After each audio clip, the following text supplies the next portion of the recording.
येतात आम्ही अहिल्यानगर जिल्ह्यातील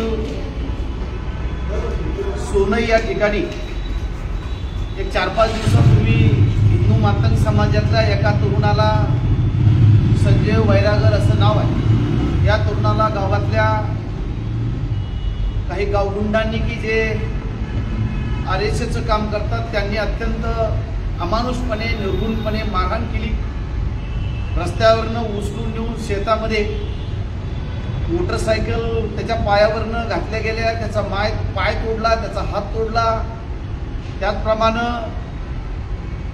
डोळ्याला देखील त्याच्या इजा झालेली आहे। फायटरच्या सहाय्यानं डोळ्यावरती मार दिल्यानं डोळाही कदाचित निकामी होऊ शकतो आणि त्याच्यानंतर अत्यंत हिंकस पद्धतीनं त्याच्या शरीरावरती तोंडावरती लघवी करण्याचा घाणेरडा प्रकार देखील त्या गावगुंडांनी केला।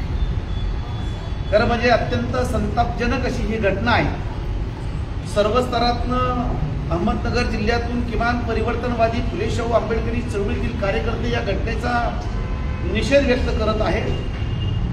त्याचप्रमाणे शेवगाव तालुक्यातील थाटे या गावामध्ये देखील ग्रामपंचायत सदस्य रामभाऊ ससाणे यांना देखील त्या गावचे उपसरपंच आणि बाकीच्या काही गावगुंडांनी अत्यंत बेदम मारहाण केली।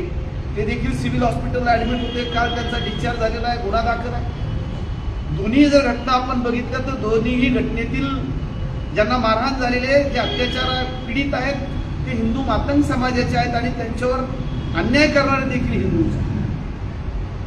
दोन्ही गुन्ह्यामध्ये एकही आरोपीला अटक नाही।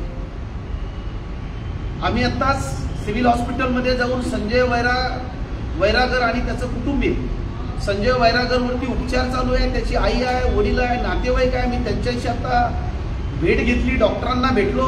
अजूनही पायाचं ऑपरेशन झालं नाही, हाताचं ऑपरेशन झालेलं नाही, डोळा निकामी होण्याच्या मार्गावरती आहे।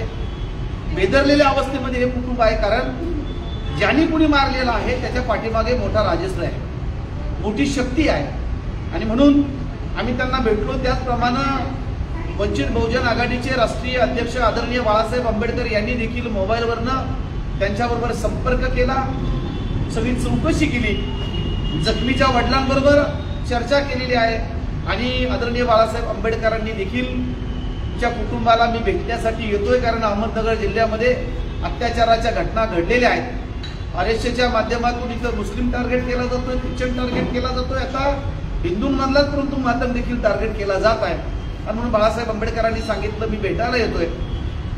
त्याचप्रमाणे आम्ही आता पोलीस अधीक्षकांना देखील भेटायला आलेलो आहेत, परंतु ते इथं नसल्यामुळे जे पोलीस अधीक्षक आहेत सोमनाथ गाडगे साहेब यांच्याबरोबर आम्ही मोबाईलवरनं संपर्क केला। ते बाहेर गावी आहे सुट्टीच्या निमित्ताने आणि म्हणून त्यांनी सांगितलं की आम्ही एकाही आरोपीला पाठीशी घालणार नाही।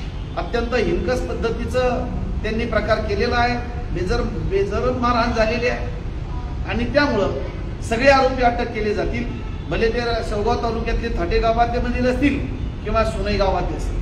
आमची मागणी अशी आहे की सोनई गावामध्ये जे काही प्रकार घडलेला आहे त्याच्यामधले जे मारेकरी आहेत किंवा जे आरोपी आहेत त्यांच्यावरती अत्यंत जबरी गुन्हे दाखल आहेत आणि म्हणून एसपी साहेबांना आम्ही निवेदन दिलेलं आहे की मोका अंतर्गत त्यांना अटक करा, त्यांच्यावरती कारवाई करा, तात्काळ अटक करा।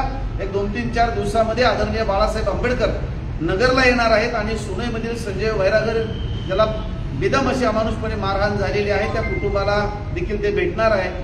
त्यांना मोबाईलवरती बोलून देखील बाळासाहेबांनी शब्द दिलेला आहे की मी भेटायला येतो, मी तुमच्या पाठीशी आहे, वंचित बहुजन आघाडी पाठीशी आहेत। वंचित बहुजन आघाडीचे आमचे दक्षिणेचे जिल्हाध्यक्ष योगेश साठे आहेत, उत्तरेचे जिल्हाध्यक्ष आमचे संतोषजी चोळके आहेत, आमचे बाकीचे सगळे शहरातले पदाधिकारी आज जाणीवपूर्वक उपस्थित। आम्ही शिष्टमंडळाने त्या कुटुंबाला भेटलो आणि शिष्टमंडळाने आता एसपी साहेबांना देखील भेटायला आलेलो आहेत। ते बाहेरगावी असल्यामुळे आमचा त्यांच्याशी संपर्क झालेला आहे। त्यांनी आम्हाला शब्द दिलेला आहे की तात्काळ यांना आम्ही सगळेजणांना अटक करूया आणि मोका अंतर्गत त्यांच्यावरती कारवाई करू। जर कारवाई झाली नाही तर वंचित बहुजन आघाडीच्या वतीनं येत्या 28 तारखेला मंगळवारी सोनई पोलीस स्टेशनवरती बाकीच्या सगळ्या पक्षांना संघटनांना बरोबर घेऊन या पोलीस खात्याच्या विरोधात आणि त्या गुंडांच्या विरोधामध्ये मोठ्या स्वरूपामधला मोर्चाचं आयोजन केलेलं आहे।